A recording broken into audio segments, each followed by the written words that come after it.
Hi and welcome to our first episode of Inside Curtin on Westlink TV, coming to you wherever you are around Western Australia and beyond. Thanks for joining us. I'm Brent Mayer, and over the next half hour we're going to take you behind the scenes of one of Australia's most innovative universities, discovering that there's so much more to uni life than lectures and assignments.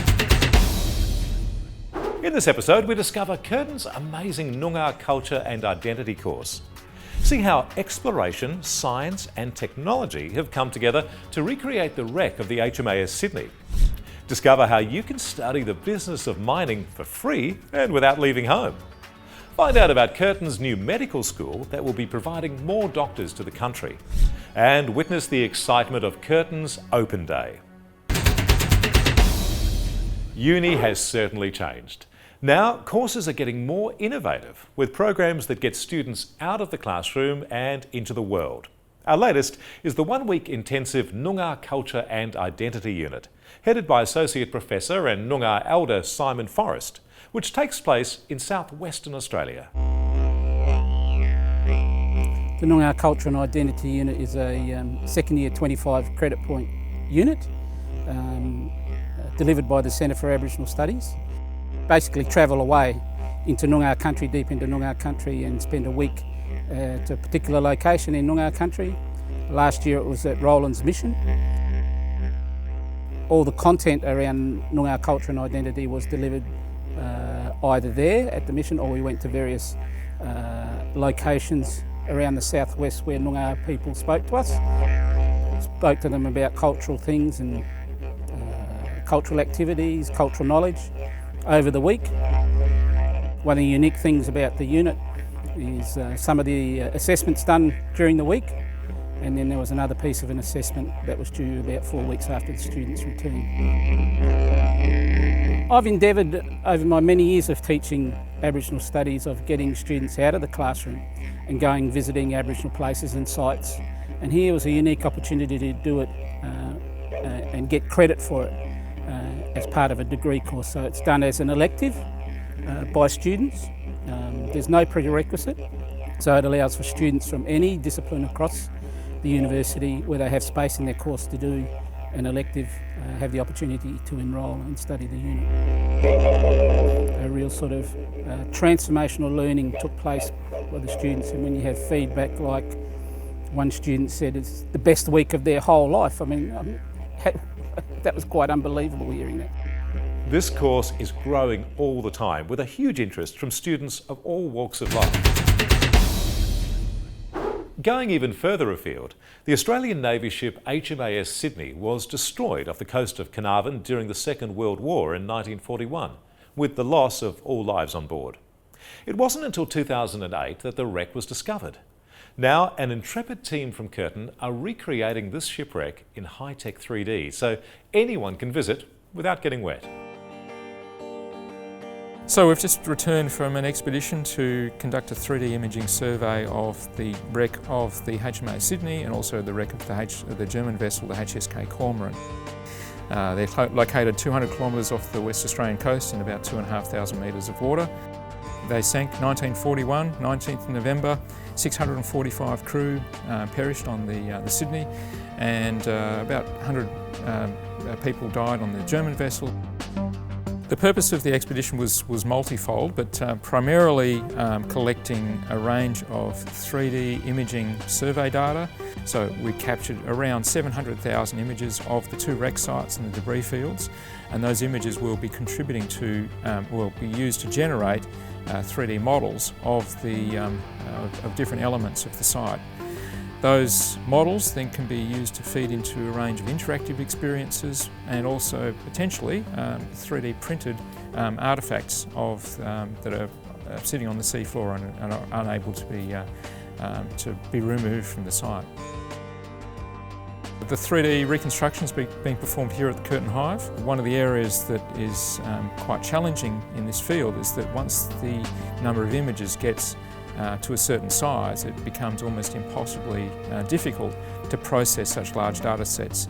So we're planning on using the Pawsey Centre over the road in Technology Park to help in our number crunching process, and also developing a number of other innovative techniques to be able to process such a large data set. The significance of this kind of technology is that it allows people to effectively and very realistically visit a site which they have no hope in visiting and seeing with their own eyes. It's 2,500 metres underwater. Just the technology and equipment required to go to that depth just prohibits pretty much anyone going down there. A very significant public output of the project will be exhibitions being developed for the WA Museum, where it will be shown at the Geraldton Museum and also either the new museum in Perth or the Maritime Museum in Fremantle. It's a very beautiful and haunting site, and being able to understand what it's like, it's just something you will never see with your own two eyes. We'll keep you posted as this incredible project comes to life. Still to come on Inside Curtain, we check out how a new school will be helping provide doctors to the country, check out the Indigenous festival Yokai, and see what happens when 23,000 people converge for Open Day. MOOCs, or Massive Open Online Courses, are gaining attention around the world. They're basically a free way for people anywhere to study part of a uni course.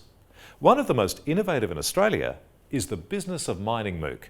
Welcome to the Business of Mining. The project itself is actually a 4-week online course which students can come and enrol in for free. You'll find there are 4 modules which explain the life cycle of a mine and the business processes involved behind it. Within each particular module, there's a whole range of different activities that you can do. There are videos from content experts, both from Curtin and external industry experts who've got jobs in the field at the moment, so you can see what it's really like from them. As well as the videos throughout, we've got lots of assessment points, so there's little quizzes to test your knowledge that you're paying attention to what's been said. As well as assessments, there are interactives, which are basically multimedia activities which you can complete to test what you're learning about. So, you get to decide, okay, you've got your particular company, where do you want to drill? Where do you want to do your core sampling results? Where do you want to, which piece of equipment do you want to use? What transport or infrastructure are you going to set up to make your mine successful? So there's lots of decisions that you have to make to basically run a successful mine. And you'll also find that as you work through the interactives, if you complete them all, they will unlock the scenario. So you can then continue on your game throughout each of the modules. And as you complete each module, you'll actually get a badge. So you're kind of gathering a range of badges throughout the module. And if you complete the entire thing, you'll get your Business of Mining MOOC badge. The MOOC's aimed at people interested in finding out a bit more about the minerals industry. So perhaps students who are interested in looking for a career at Curtin want to know what to study in geology, applied physics, metals and metallurgy. It might be actual professionals who are already in the minerals industry but are interested in finding out a bit more about the business side of things. It might be people who have got relatives in the industry.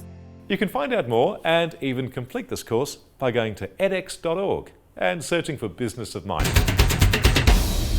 We've often heard talk about how there's a shortage of doctors in regional and some suburban areas around Australia. Well, Curtin is about to address that problem with the opening of a new medical school in 2017 that will have a strong focus on producing doctors for rural and remote practice. It's only a once-in-a-lifetime opportunity really for most people to develop a new medical school from scratch. It's a very exciting project, and I think it'll give a real choice and an opportunity for students to study medicine in a new university and to provide service to the community that is definitely underserved by doctors who are willing to work in the outer suburbs and rural areas. We'll be selectively targeting students and trying to recruit students from rural and regional areas and from outer metropolitan areas for 2 reasons. The first is that that's where more doctors are really needed, and if we can recruit students from those areas, we know that we've got a better chance of them going back to work in those areas later on.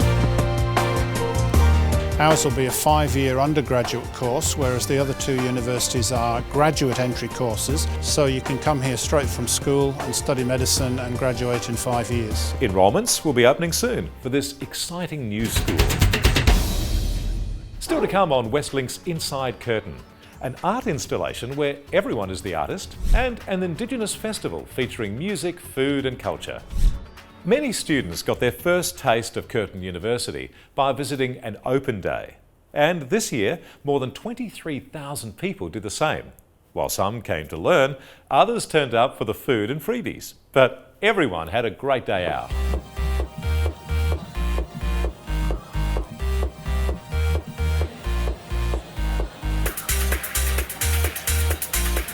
Oh, it's been really good, I think.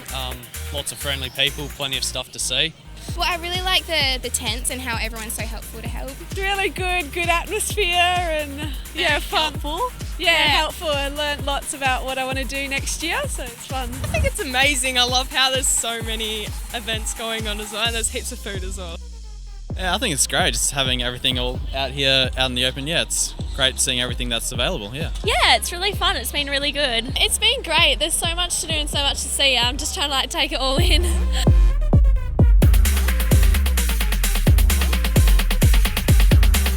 Fantastic. The weather's brilliant.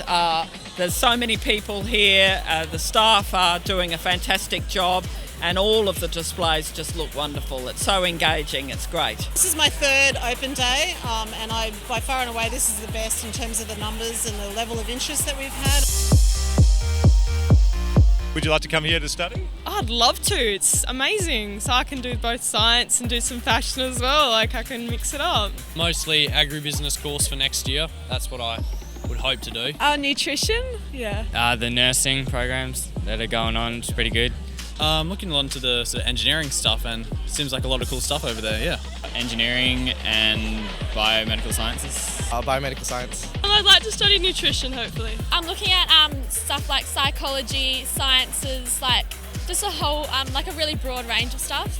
Because I'm not quite sure yet.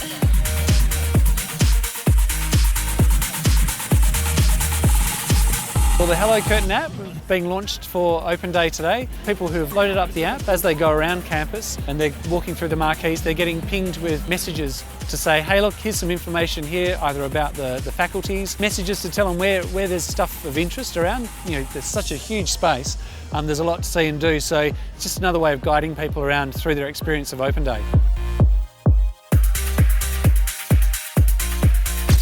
Yeah, it's been really good. What have you liked? The fairy plots. It's a nice campus, it's good. What do you like about it? Big spaces and lots of fun people and good atmosphere, You've got a really nice university. Oh, the atmosphere, they're just so welcoming. Heard about the Humans vs Zombies Club? That sounds like it'll be a hell of a lot of fun. Would you be a human or a zombie? Oh, definitely human, all the way. Yeah, it looks great, like the facilities. I've just had a quick view of them and they already look really good, so I can't wait to get inside and see what it's like. Most people were saying that this year's O-Day was the best ever, which certainly sets the bar high for the next one. Now, students start uni either at the beginning of the year or halfway through at the start of the second semester. Whichever way it happens, they begin with a week of orientation, which has a focus on fun as well. We sent our student reporter Thomas Marlowe to find out more. We're here at Curtin University for day one of semester 2 orientation. There's lots of different activities happening all over campus, so let's check it out.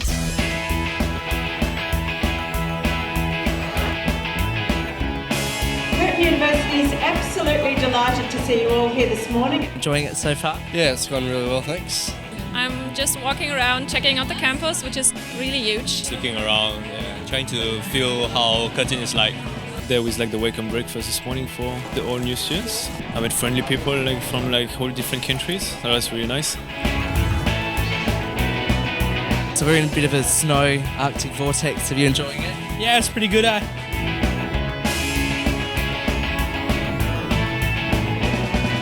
What are you looking forward to most this semester? Just getting to know people. Just Australia and studying experience and exchange because I've never done that before. Well, I'm excited for the Guild O-Day. Looking forward to more activities, getting to know new people and stuff. What is your favourite thing so far? Which is the photo booth and just looking around. Curtin's beautiful. We have all those little shops and everything around here, which is really cool. Oh, it's so modern, it's so nice because I came from WA, so yeah, it's really nice here. It's pretty big, Pretty big. Everything's very green and nice and big. It's It's very different from Europe for sure. So far the day is really good. It's really fun here in Curtin.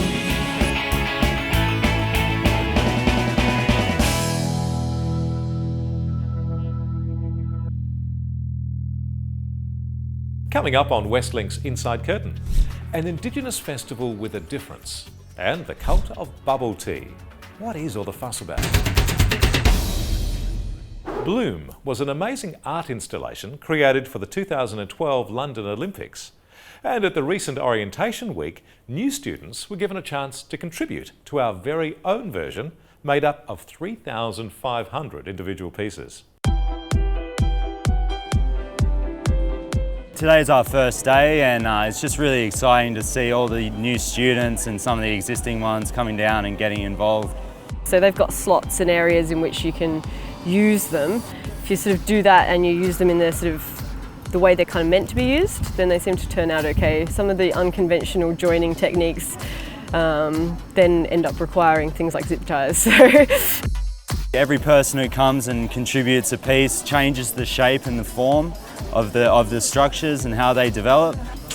Quite organic, I think. Hopefully it'll stand up. It's just going to be really interesting to see how these shapes and weird looking things behind us are going to take form over the next 4 days. It's hard to predict what's going to come out because there's too many people working on it, you know. Lots of different minds with lots of different ideas. People will come up with ideas that we've never even thought of before, and I think that's the real value of the bloom.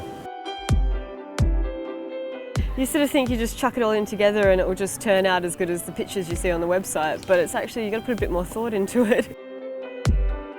Kirsten, my business partner, and I are Curtin University alumni. We had fairly strong connections with the university, and when we started our business Future Common, coming back to Curtin was such an interesting prospect for us.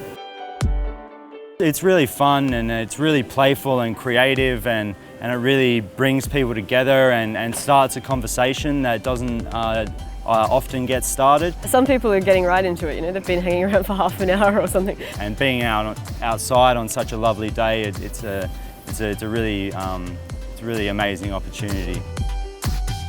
You know, I think the biggest battle wasn't with creativity, it was just getting the structure to actually stay standing up. Curtin has one of the highest populations of Aboriginal and Torres Strait Islander students in Australia. And to celebrate this unique culture, a festival called Yokai was created. Yokai is about celebrating Aboriginal students that are on campus. And Yokai is a Noongar word for a shout in victory or gathering. So the whole reason why we've created this event is to make Indigenous students around Curtin University more aware and more interactive with the services and programs that Curtin has to offer, like the Student Support Centre, the Learning Centre and the Careers Centre. There's bands, there's music, as you can hear, Aboriginal bands from various places throughout Western Australia. Show me my dream time. Won't you take me away? I think they got some kangaroo and damper on the go there. I haven't had any yet, but I noticed there's a fairly big line ready to get a feed. It was delicious. I nearly licked my bowl clean.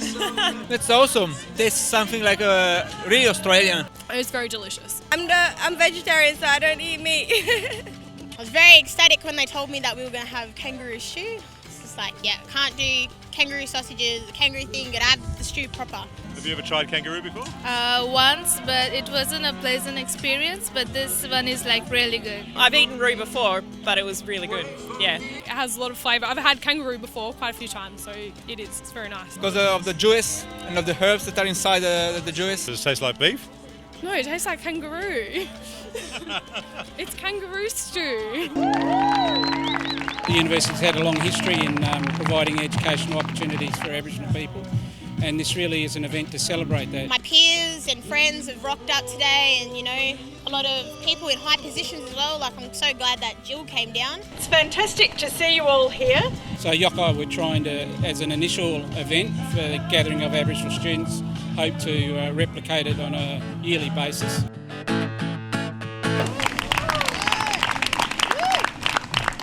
great food, music and a beautiful day in the sun. Just perfect. Now, before we go, we thought we'd pay a tribute to another cultural offering that has emerged on campus, the cult of bubble tea. We sent our student reporter Jared Dobson to find out more.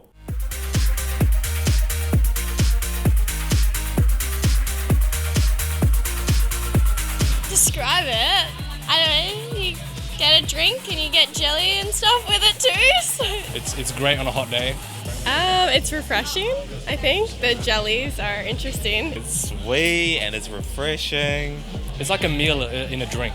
I don't know, it just makes you feel relaxed. Just feels good in your mouth.